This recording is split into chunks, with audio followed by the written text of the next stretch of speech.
Irmão, vamos colocar de pé em nome de Jesus. Chegou a hora da palavra que Deus vai usar hoje para falar conosco, que é o diácono Iago, em nome de Jesus. Amém? Amém, irmãos? Amém. O diácono Iago, ele já é abençoado. Mas se nós levantar nossa mão santa em nome de Jesus, para abençoar mais ele, para Deus falar conosco. Não o que nós queremos ouvir, mas sim o que Deus quer falar conosco. Amém? Grande Deus, amado Pai, está aqui o teu filho, o teu servo. Eu lhe peço em nome do seu filho amado Jesus Cristo, use ele como instrumento, como atalaia nas suas mãos, que não saia nada do Iago, mas sim do Espírito Santo de Deus, para transmitir as boas novas, que é a sua palavra. Eu já tenho te agradecer em nome de Jesus. Amém?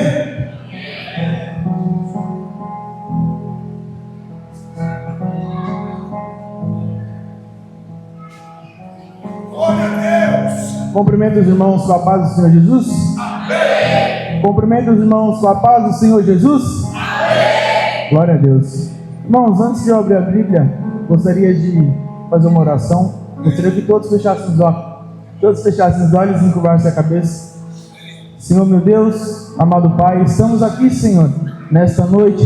Viemos aqui para te adorar, para te glorificar, Pai. Viemos aqui para ouvir o que o Senhor tem a dizer para nós, Pai. Que em nome de Jesus, Senhor, o teu Espírito Santo venha acampar, Pai, venha estar presente aqui entre nós, Senhor. Que em nome de Jesus, que o Senhor venha abrir o nosso coração, Pai. Que o Senhor venha abrir o nosso entendimento, Senhor, para a gente entender aquilo que o Senhor tem a dizer para nós, Pai. Em nome de Jesus, todos os problemas venham cair por terra, em nome de Jesus. Que nós venhamos olhar para Ti, Jesus. Nós venhamos ouvir a Tua voz. Em nome de Jesus, Senhor, toma conta desta noite, toma conta deste momento. Assim oramos e te agradecemos em nome de Jesus. Amém. Irmãos, gostaria de trazer uma palavra que se encontra em Lucas. Glória a Deus. Livro de Lucas, em seu capítulo 15.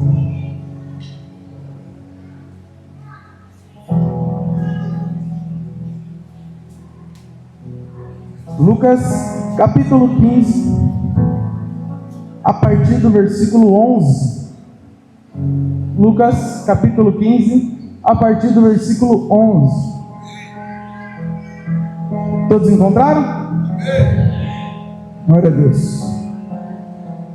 Continuou: certo homem tinha 2 filhos.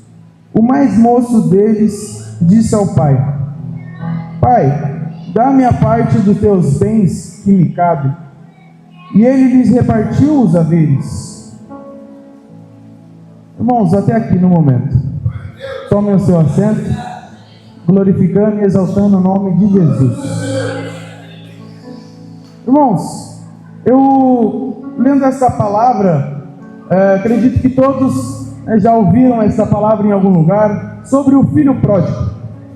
Este capítulo ele fala sobre o filho pródigo, aquele filho que pediu a herança ao pai para poder sair, gastar e aproveitar do jeito que ele queria e achava que era certo. Essa parábola, ela é muito forte. Quando a gente lê ela, a gente entende que é aquele filho que estava na casa, mas ele quis sair e aproveitar do mundo do jeito que ele queria, e saiu da presença do pai. Porém, eu lendo essa palavra, lendo, relendo, orando a Deus, falando com Jesus, falei: Pai, mas me mostra o que o Senhor quer falar comigo, o que o Senhor tem a me dizer nessa palavra. Ele falou: Filho, eu não quero te falar sobre o filho pródigo que saiu e se perdeu no mundo. Eu quero falar daquele filho que ficou, mas ele se perdeu dentro da casa. Eu falei: meu Deus, eu nunca parei para pensar nisso. Falei: a gente escuta essa palavra do filho pródigo somente daquele filho que saiu, pegou a herança, gastou tudo e depois voltou. Mas agora, se a gente olhar para aquele filho que ficou, aquele filho que estava com o pai, aquele filho que nunca saiu, aquele filho que nunca pediu a herança, aquele filho que nunca deu trabalho. Agora, eu olhando para esse filho, eu vejo: poxa, esse cara, ele é diferente. Ele estava ali com o pai, ele não pediu herança, ele viu o irmão dele saindo com a herança, gastando tudo, ele continuou firme ali na presença do pai. Eu falei: esse rapaz, ele Ele é um exemplo, né? Só que agora a gente se aprofundando e olhando um pouco mais à frente, este mesmo filho que ficou, logo após que o filho pródigo volta, ele vai falar ao pai: pai, mas você nunca fez um banquete para mim? Pai, mas você nunca fez uma festa para mim? Porque agora quando o filho pródigo volta, o pai faz uma festa para o filho pródigo. Porque quando um filho volta para casa, o pai se alegra. E agora esse filho que ficou fica indignado. Fala: pai, como assim? Você matou um carneiro, você deu roupas novas, você fez tudo isso para ele, mas você nunca fez para mim. Eu falei: calma aí.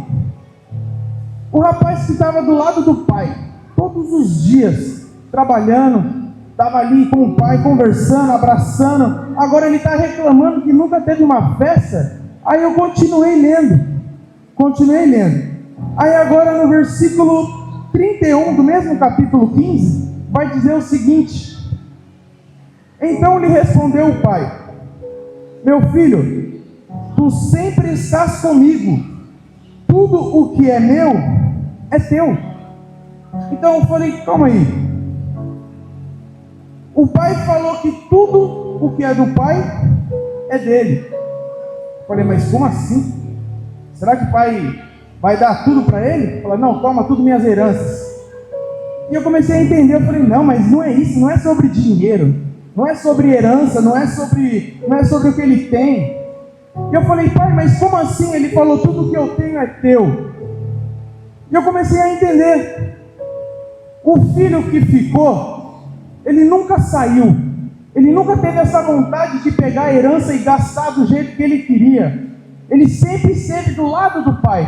Porém, ele nunca percebeu que a maior riqueza do pai não eram os bens. A maior riqueza do pai não eram os bois, não eram os bezerros, não eram as terras. A maior riqueza do pai era o conhecimento, era a presença, era o que ele tinha para ensinar de acordo com o que Deus tinha ensinado para ele. Só que ele não viu isso.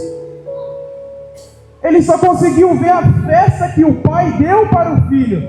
Mas agora eu falei: Jesus, ele tinha o pai do lado dele, que ele poderia aprender muito mais com o pai dele, e ele não quis aprender com o pai dele, ele quis olhar do que o pai dele estava fazendo e dando para outras pessoas.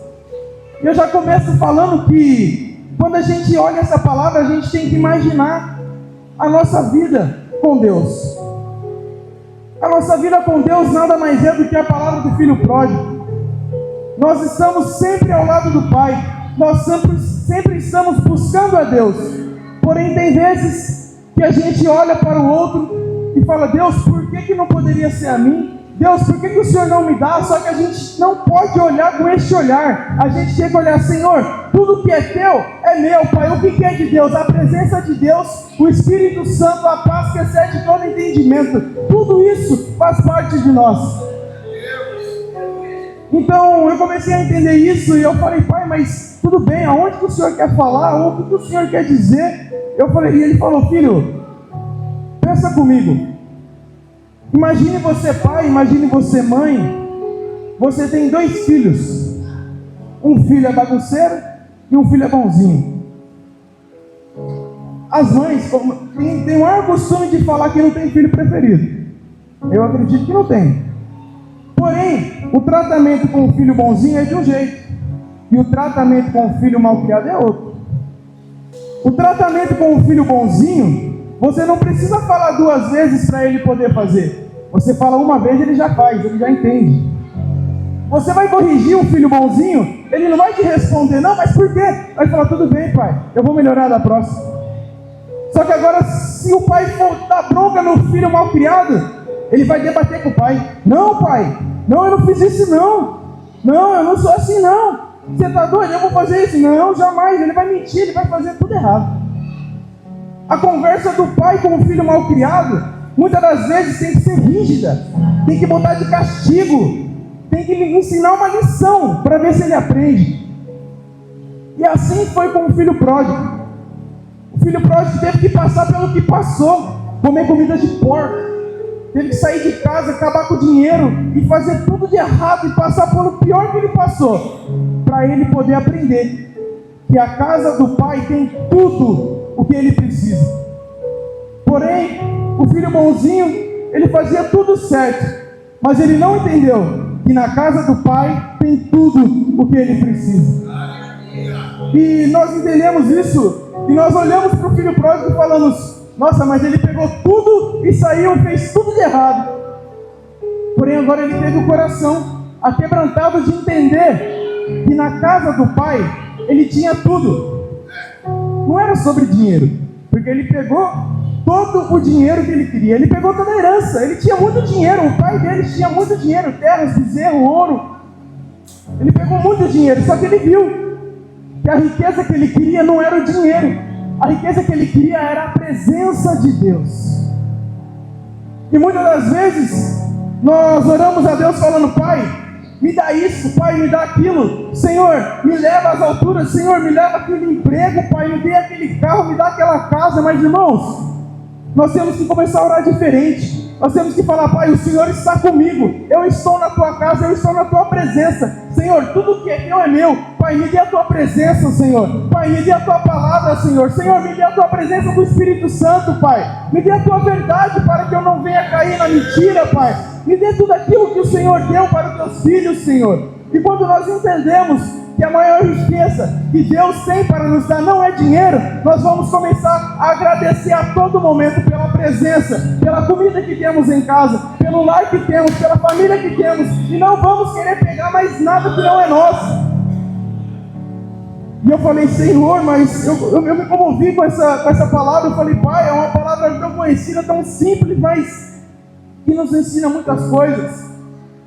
E eu lembro de muitos filhos na palavra de Deus, que um deles é José. José era um filho bonzinho. José era um filho que o pai dele amava ele, gostava dele de coração, inclusive fez uma túnica só para ele. Ele era exclusivo. Porém, os irmãos dele não gostavam disso, não gostavam e se revoltaram com ele, tentaram matar, venderam. Só que o lindo dessa história é o seguinte: José sempre esteve ao lado do pai. José sempre foi bonzinho com o pai. O pai falava: José, vai visitar seus irmãos, vê se ele está fazendo alguma coisa de errado. José chegava: ó, pai, fizeram isso. José, vai lá e cuida disso para mim. José vai lá e cuidava e fazia. Só que agora José é vendido. Os irmãos dele fazem isso com ele. Porém os irmãos dele falam: não, agora nós vamos ser o preferido, agora nós vamos ser o filhinho de papai, nós vamos ser tudo que José tinha. Só que agora ele não entende que o que José tinha não era riqueza, não era ouro, era o amor de Deus, era a presença de Deus com ele. E o que José tinha não era riqueza.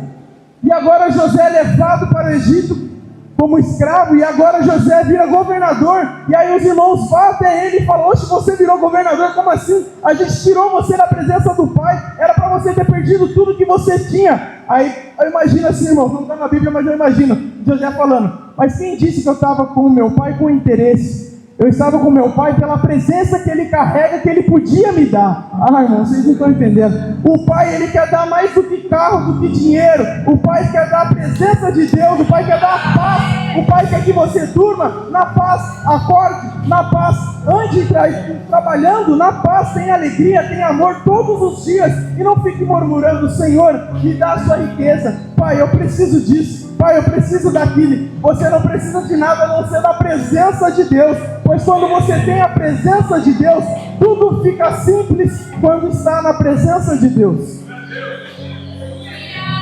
E eu falei: Jesus, mas não é tão simples assim? A gente passa por dificuldades, a gente tem problemas em casa, a gente passa por cada situação no serviço. Não é simples assim a gente falar: eu tenho a paz de Jesus e nada vai me abalar. Só que agora é o que Deus fala. Ele fala: a paz que excede todo entendimento. Irmãos, quando eu comecei a entender um pouco mais sobre essa palavra, tudo começou a fazer sentido. E quando dizem que você quer ouvir a voz de Deus, é só ler a Bíblia em voz alta. E eu falei: Pai, eu quero ouvir a tua voz. Eu não quero só ler. Ele falou: comece a falar. Comece a ler em voz alta, que você vai entender o que eu quero te mostrar. E agora eu entendendo, eu falei: Senhor, mas o que o Senhor quer me mostrar? Ele falou: ó, pensa assim, A paz que excede todo entendimento está conosco aonde nós andamos.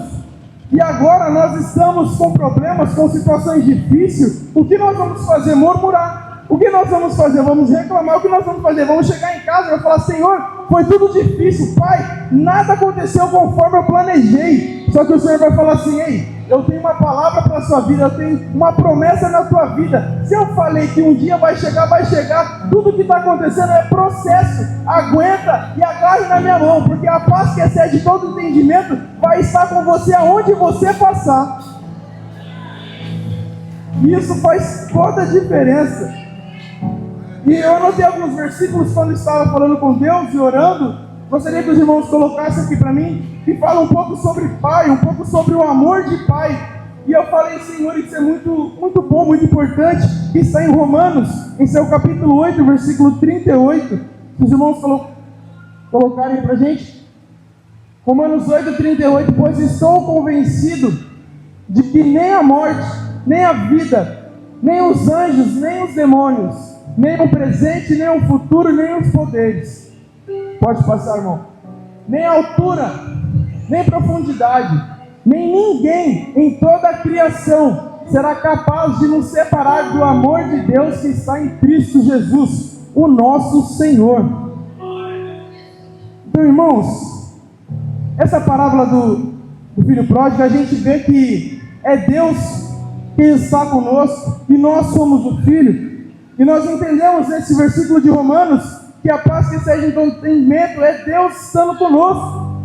E não há nada que vai separar isso. Não há ninguém que vai tirar a nossa paz. Não há ninguém que vai deixar de falar: não vai acontecer porque você está passando por isso. Você tem que falar: não, vai acontecer.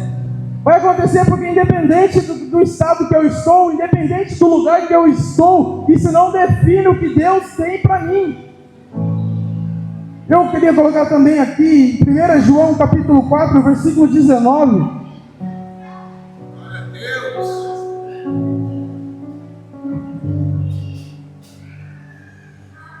Nós amamos, porque Ele nos amou primeiro.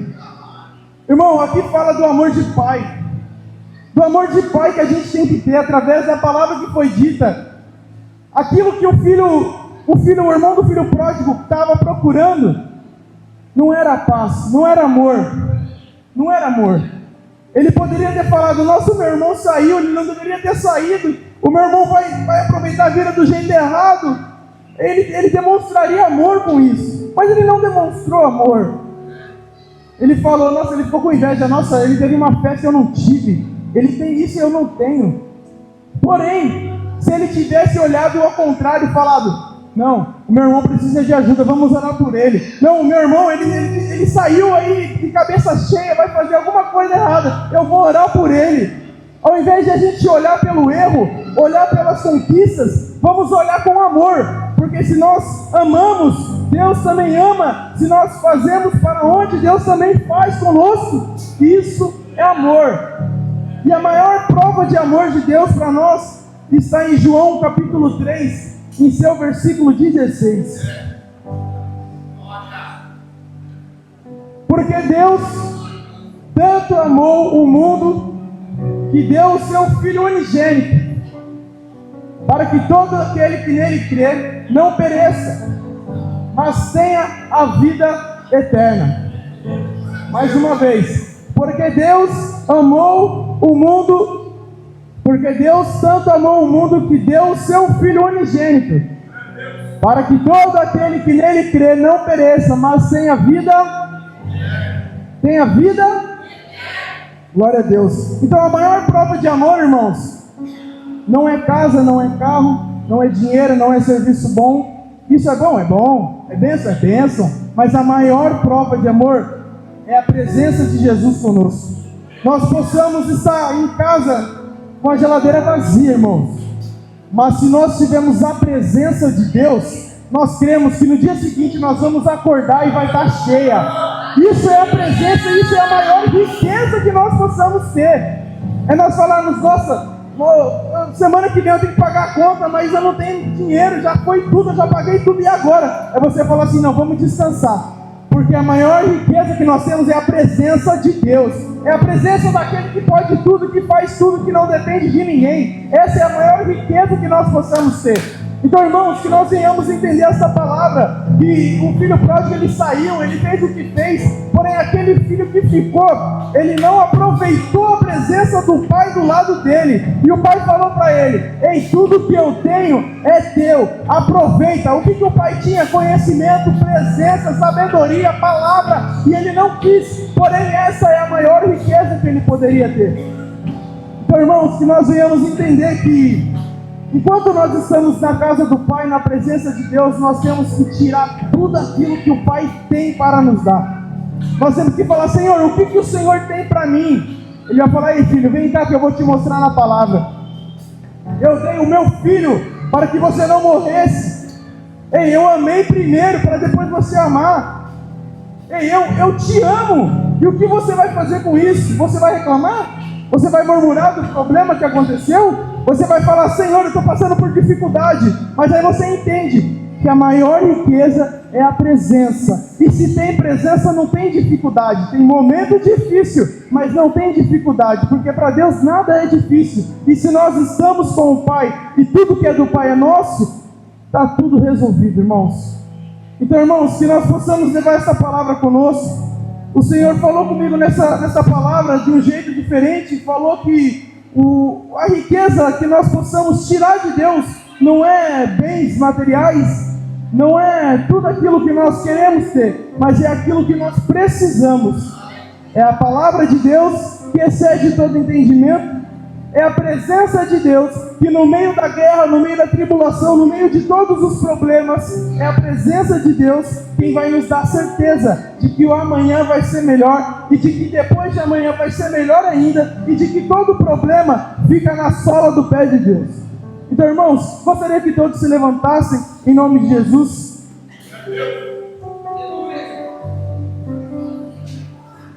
Que nós possamos fechar os olhos, orar a Deus, pedir a Deus a presença que excede todo entendimento, pedir essa riqueza que Ele deu para os filhos dele, e pedir aquilo que tudo que Ele tem, que Ele possa nos entregar, irmãos.